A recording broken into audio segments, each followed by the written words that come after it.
Latest episode দেখুন একদম add free.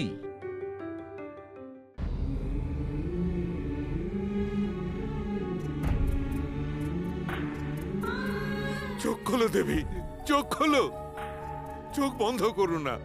বিষের ক্রিয়া বেড়ে যাবে দেবী। তোমার শিব এক্ষুনি এসে পড়বে দেবী। শিব আসছে ঔষধি নিয়ে, তুমি ঠিক হয়ে যাবে।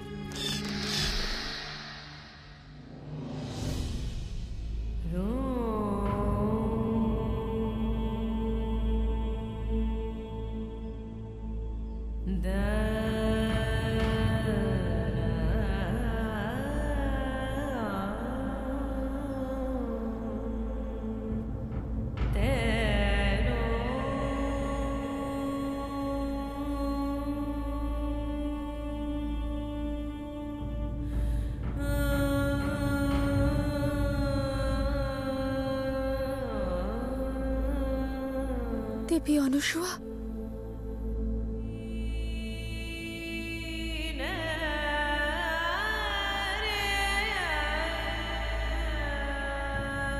দেখতে এসেছেন দেবী পার্বতী যে আমি জীবিত আছি কিনা।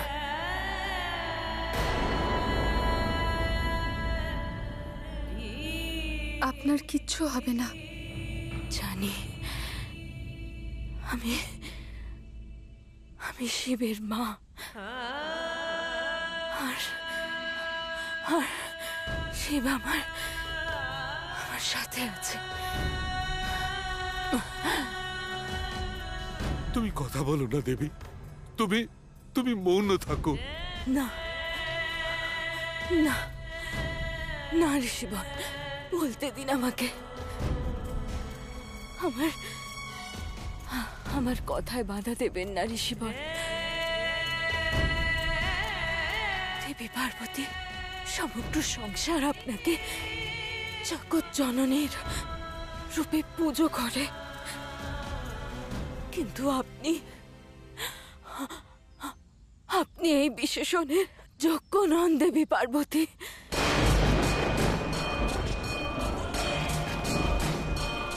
যদি আপনি সত্যি জগৎ জননী হতে,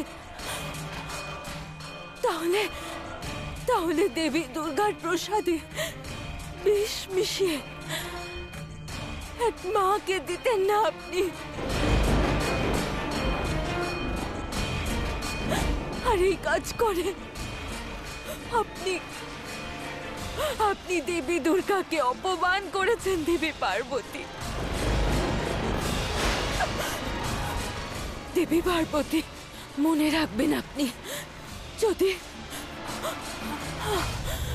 যদি আজ আমার মৃত্যু হয়, তাহলে আমার শিশু ভোলানাথ আপনার মহাদেব কখনো হবে না। আমার মৃত্যুর পর ও আমার মৃতদেহকে আগলে ধরে রাখবে, আর আপনার ছায়াও কখনো স্পর্শ করবে না।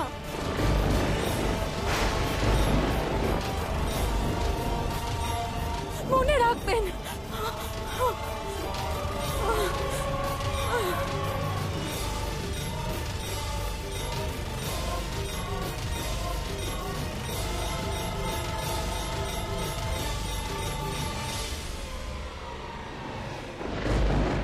দেবী, দেবী অনুসুয়া,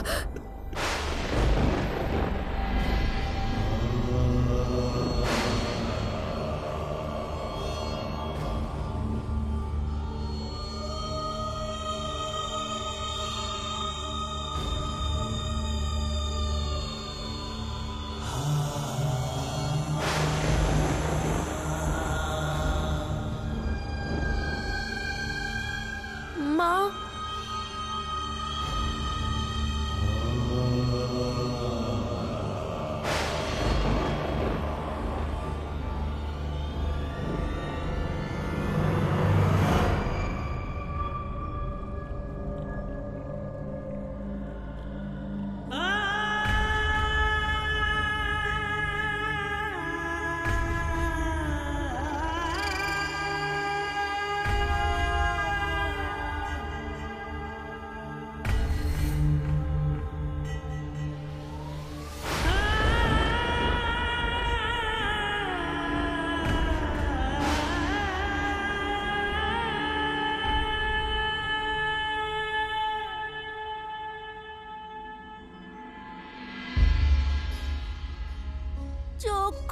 না মা।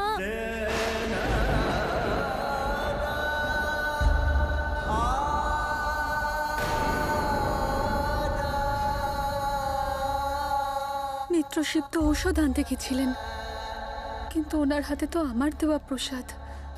এটা কোথা থেকে নিয়ে এলেন? চোখ খোলো না মা। মিত্র, আপনি তো ঔষধ আনতে গিয়েছিলেন, তাই না? হ্যাঁ মিত্র। এটা তো আপনাকে দেওয়া আমার প্রসাদ, তাই না? যা দেবী অনুসূয়া গ্রহণ করে ফেলেছিলেন, এটা আপনার কাছে কিভাবে এলো?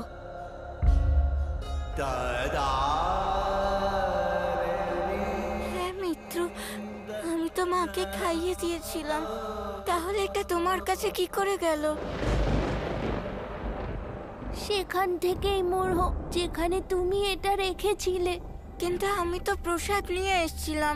তুমি যে প্রসাদ এনেছিলে সেটা নকল প্রসাদ ছিল। রাক্ষসী অজমুখী সেই প্রসাদে বিষ মিশিয়ে দিয়েছিল। সেটা খাওয়ার পরেই মায়ের এই অবস্থা হয়েছে।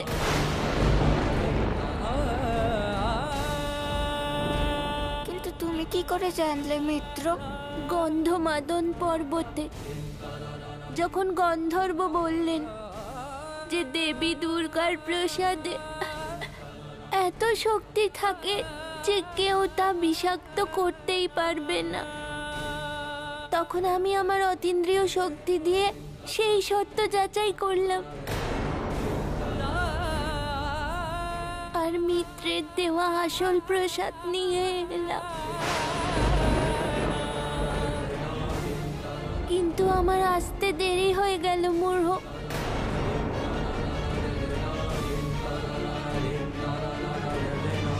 না শিব, না, তোমার নবরাত্রির প্রসাদ নিয়ে আসাটা কখনো ব্যর্থ হতে পারে না,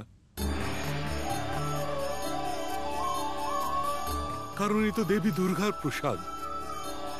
দেবী দুর্গার প্রসাদ তো অমৃতের সমান। আমার মন বলছে পুত্র, তুমি শুধু একবার মা দুর্গার নাম নিয়ে এই প্রসাদটা তুমি মায়ের মুখে দাও।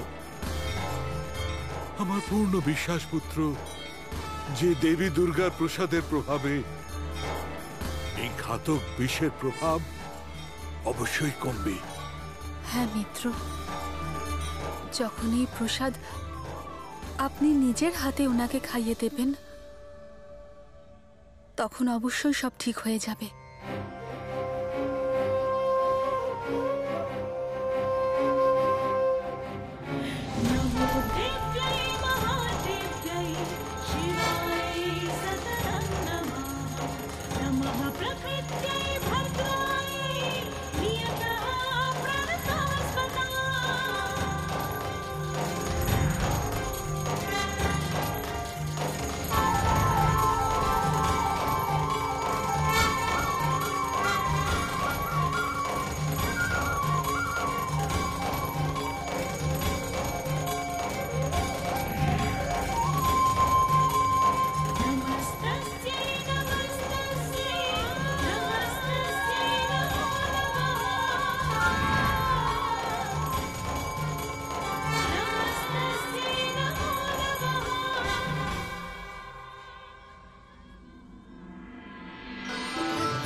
শিব,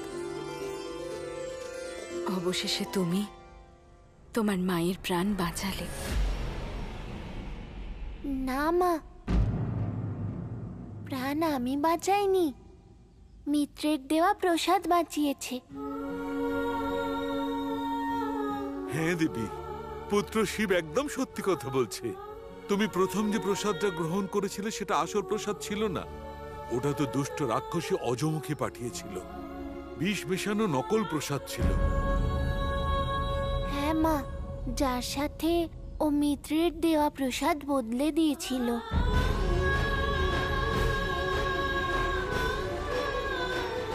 আর দেখো না দেবী, যখনই শিব জগৎজননীর পাঠানো প্রসাদ তোমার মুখে দিল, বিষের ক্রিয়া শেষ হলো। তারপর তুমি সুস্থ হয়ে উঠলে দেবী।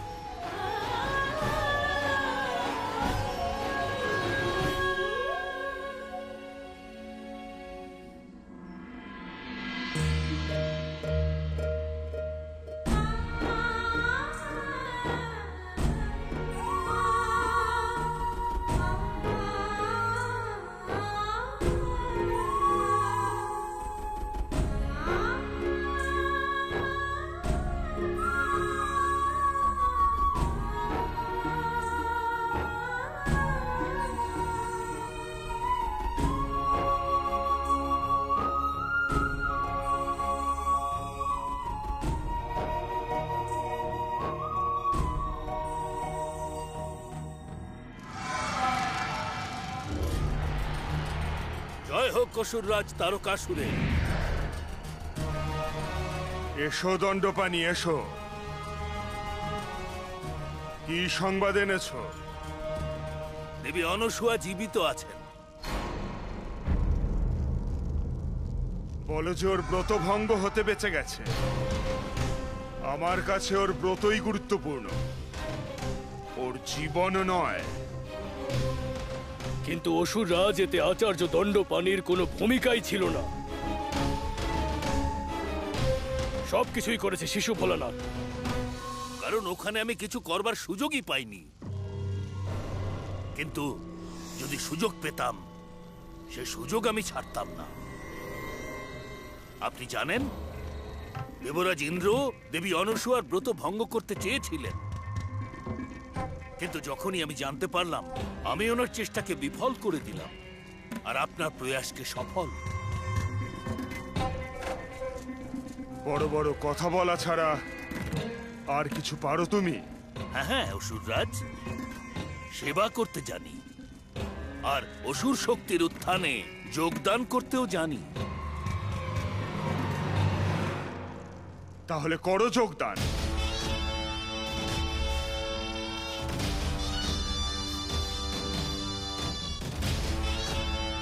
দেবী অনসূয়ার ব্রত নির্বিঘ্নে শেষ করতে আর শিশু ভোলানাথের ব্রতকে ব্যর্থ করতে। আর যদি এ কাজে তুমি সফল হতে পারো, তাহলে তোমার নাম আমার সেবকদের মধ্যে সবার উপরে থাকবে।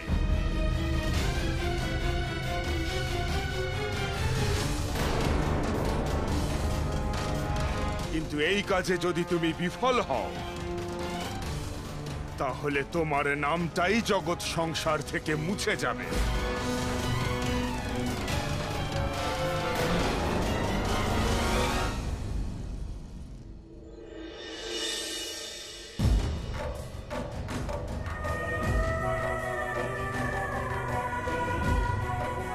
হে দেবী দুর্গা, আমি প্রত্যেকবার দেবী পার্বতীকে অপমান করেছি, আর আজ আমি নিজের অজান্তেই কত কি বলেছি ওনাকে, যার জন্য আমার অনুশোচনা হচ্ছে। এবার আপনিই পথ দেখান মা।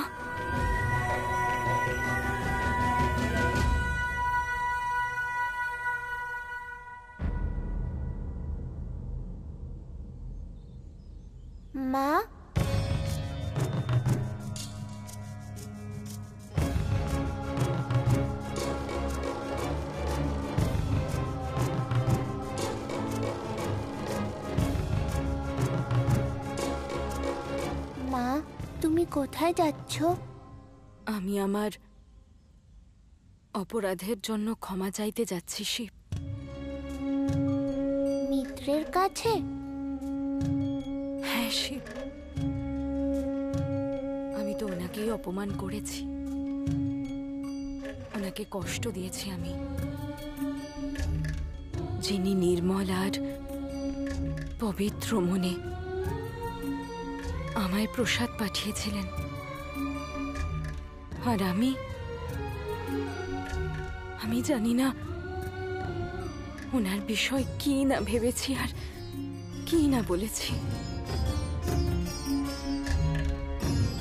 আমি ওনার হৃদয়ে আঘাত করেছি আমি শিব। মা, উনি বুদ্ধিমতী। উনি স্থিতি আর পরিস্থিতি ভালোভাবেই বুঝতে পারেন, আর উনি মনের কথাও বুঝতে পারেন। তুমি নিশ্চিন্তে থাকো মা। যদি না যাই তাহলে আমি অপরাধ বোধে ভুগব শিব।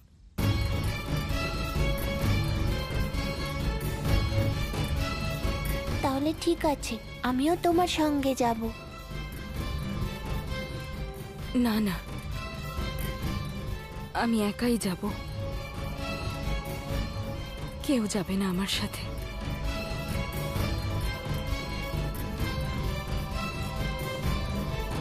ঋষিবর, আসছি।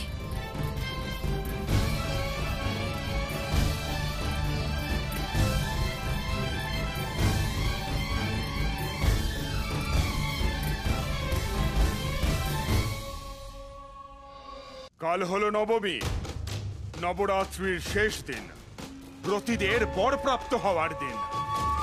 আর তোমরা তিনজন মিলেও এখনো কিচ্ছু করে উঠতে পারলে না। কাল শিশু ভোলানাথ নিজের ব্রত পূর্ণ করে জগৎ সংসারের জন্য মহাদেব হয়ে যাবে,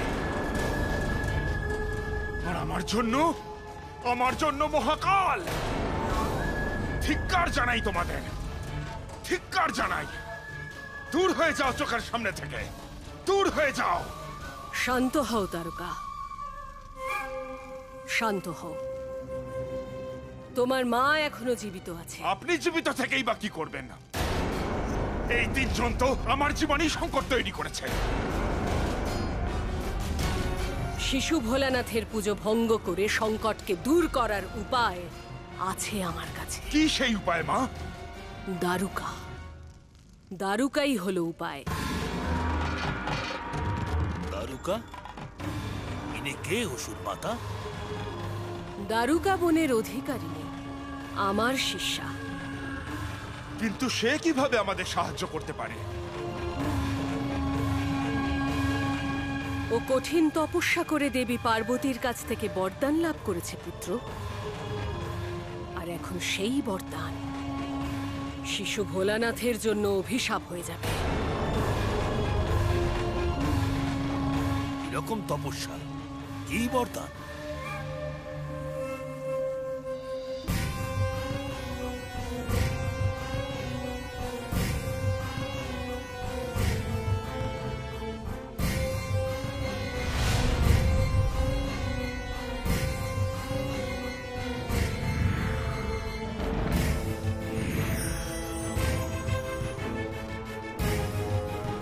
তারুকা, আমি তোমার তপস্যায় প্রসন্ন হয়েছি। চোখ খোলো।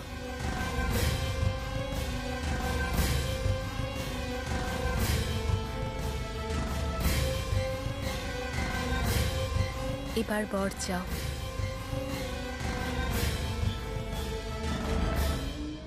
মা, আমায় আশীর্বাদ করুন।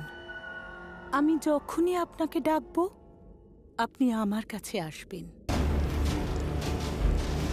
নিজের সবকিছু ভুলে গিয়ে আমার ডাকে সাড়া দেওয়াই আপনার লক্ষ্য হবে। স্থান, কাল, স্থিতি সবার উপরে। আর যতক্ষণ না আমি ফেরার অনুমতি দিচ্ছি আপনি আমাকে ছেড়ে যাবেন না। তুমি আমার ভক্ত তারুকা, আর ভক্তের ইচ্ছা যেমনই হোক তা পূরণ করা আমাদের দায়িত্ব।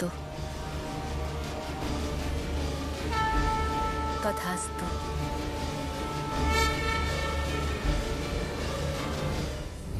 এবার সময় এসেছে। আমার পুত্রকে বাঁচানোর জন্য ওকে বাধ্য করতেই হবে। আর ও বাধ্য করবে দেবী পার্বতীকে। কিসের জন্য? নিজের বরদানকে কার্যকরী করার জন্য। দেবী পার্বতীকে নিজের পুজো মাঝপথে ফেলে রেখে যেতে হবে। তার নিজের আর নিজের বরদানকে রক্ষা করার জন্য। কিন্তু পার্বতী চলে যাওয়ার পরেও শিশু ভোলানাথ যদি পুজো করতে থাকে? ও মহাদেব তারকা, সংকট হরণকারী। সংকটে সাহায্য করা ওনার প্রথম এবং একমাত্র কর্তব্য।